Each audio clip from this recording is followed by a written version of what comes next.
la question peut venir et elle est intéressante. Surmontons donc, si tant est qu'il soit possible, ces 4 obstacles pour affronter la question de savoir quelle utilité de la philosophie. Chesterton, qui est un Anglais, un catholique anglais, ce qui le met dans une position en Angleterre assez minoritaire, écrivait vers 1905 que pour lui, la philosophie n'était pas seulement une chose utile parmi d'autres, mais qu'elle était de loin la chose la plus utile. Et il dit, si vous avez un locataire, il est important, bien entendu, de connaître son mode de vie et ses revenus, mais il est plus important encore de connaître sa mentalité, de connaître sa vision du monde, de savoir ce qu'il pense. Et pour Chesterton, c'est même la chose la plus importante de toutes que d'être au fait, par rapport à un individu, de sa conception de l'univers. Il y a donc des philosophes, et ils sont assez nombreux aussi, qui pensent que la philosophie est de loin la chose la plus utile. Mais pourquoi ?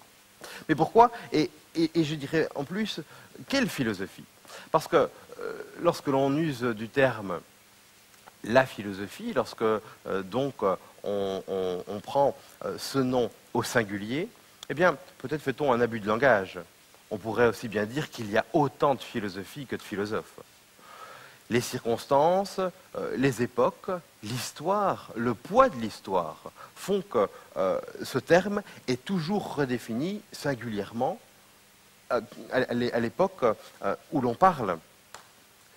Il y a finalement dans ce mot philosophie, peut-être, un tronc commun ou quelques idées communes qui ont percolé pendant 25 siècles.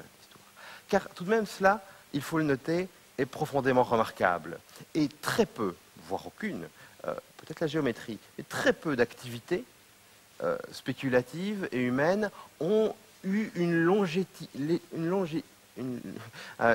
de temps aussi importante que la philosophie. Sa longévité, elle la doit peut-être à certains concepts communs, peut-être à des idées communes, mais il faut le dire, elle aurait pu se métamorphoser, cette philosophie. Elle aurait pu avoir une sorte d'interruption ou une reconversion en une autre discipline. Elle ne l'a pas fait. Quand on voit cette sorte de spirale qui représente ici les activités intellectuelles humaines, on est tout de suite attiré, évidemment, par ce creuset, ce moment originaire qui est le moment grec et qui est ce moment auquel nous devons tant de choses, la démocratie, la philosophie, le théâtre, la gymnastique, l'organisation de la cité, l'utilisation de l'écriture, la tragédie, la sculpture, et bien sûr la philosophie. Pour mieux marquer, me semble-t-il, ce qu'avait de spécifique la naissance de la philosophie en Grèce ancienne au 5e siècle, il convient de la replacer dans le contexte et de se dire qu'à ce moment-là, la parole, la prise de parole, est devenue quelque chose de plus fréquent. Auparavant, sous des régimes tyranniques, comme la Grèce en a connu avant son âge démocratique, avant Périclès, il y avait Pisistrate, il y avait Solon, ce sont déjà des tyrans qui ne respectaient pas toujours la parole. Mais sous un régime qui est un régime autoritaire, tyrannique, eh bien la parole est réservée à quelques-uns qui peuvent la prendre et qui ne la prennent que de façon codifiée. C'est en tant que représentant de Pharaon ou c'est en tant que ministre de Darius, par exemple, que tel ou tel prenne la parole. La parole publique, sinon, est très, très rare. Et c'est ça la grande invention grecque qui est contemporaine de la philosophie, c'est d'avoir libéré et fait exister une possibilité de parler en public. D'abord démocratiquement. Et il faut songer que la condition de la démocratie grecque, qui était une démocratie directe et non représentative, était que chaque citoyen masculin, que chaque citoyen puisse s'exprimer, oui, c'est une demi-démocratie, disons, puisse s'exprimer, enfin il faudra attendre 48 pour que ce soit une pleine démocratie, donc c'est vrai qu'il y a beaucoup d'eau qui ont coulé sous les ponts pour qu'on y soit enfin, mais pour que chaque citoyen puisse s'exprimer, il fallait un lieu.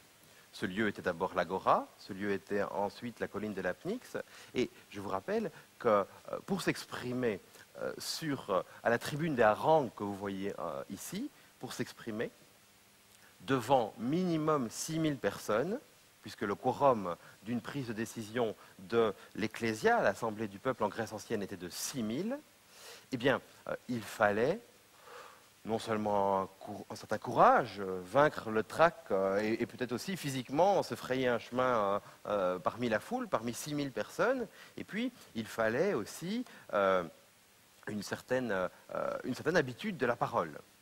La rhétorique est née en Grèce ancienne parce qu'on s'est aperçu que certains avaient plus l'habitude que d'autres de la parole en public et surtout qu'on s'était dit qu'il y a moyen de l'améliorer, cette prise de parole en public. D'où, alors, des rhéteurs, Démosthène, à Rome, Catilien, Cicéron, qui tous vont chercher à donner des recettes, des moyens à l'orateur pour parler mieux. Eh bien, le philosophe, finalement, est contemporain de cette naissance de la rhétorique. Il est contemporain, mais il y résiste. Pourquoi? Parce que le philosophe a tout de suite compris que, en rhétorique, ce que vous disiez était bien sûr important, le logos, ou le contenu argumentatif, le verbe, vos arguments, avaient une place, mais ce n'était pas avec des arguments qu'on persuade uniquement. Et ça, les rhéteurs le savent. Les rhéteurs, on dit, vous avez de bons arguments, tant mieux, c'est une bonne base. Si vous aviez des mauvais arguments, j'aurais aussi pu faire quelque chose pour vous. Mais ce qui est important, c'est ce que les anciens appelaient l'éthos, donc le caractère de celui qui parle, la confiance qu'il inspire, la relation qu'il instaure avec ceux qui l'écoutent, et puis le pathos, le jeu sur les émotions, le jeu sur les passions. Et les rhéteurs, alors, écrivent des traités entiers où ils analysent les passions possibles de l'humain pour voir comment parler à telle personne qui a telle passion. Eh bien, les philosophes, voyant cela, et voyant que la rhétorique avait un très grand pouvoir, parce qu'elle avait également un grand pouvoir financier, les philosophes s'inscrivent en faux et disent, nous, le type de paroles que nous privilégions, ce sont des paroles en petits groupes, il y a donc un refus de la foule, des paroles en petits groupes, et en plus, des paroles où toute la dimension passionnelle, la dimension de séduction, la dimension de plaisir ne serait pas trop importante, voire disparaîtrait complètement. Et aussi des petits groupes où la personnalité de celui qui parle, finalement, importe peu, parce qu'on convoite des vérités qui sont vraies, quelle que soit la personne qui les profère. Les philosophes, donc, et on le voit ici avec Socrate dans un beau tableau de David, les philosophes, donc, parlent pour quelques disciples seulement, tandis que les rhéteurs parlent pour le grand nombre. Cela va marquer profondément cette discipline qui s'attache avant tout au contenu argumentatif, qui s'attache avant tout au langage, qui s'attache avant tout aux arguments qu'ils peuvent porter et pas aux conditions dans lesquelles ces arguments peuvent porter.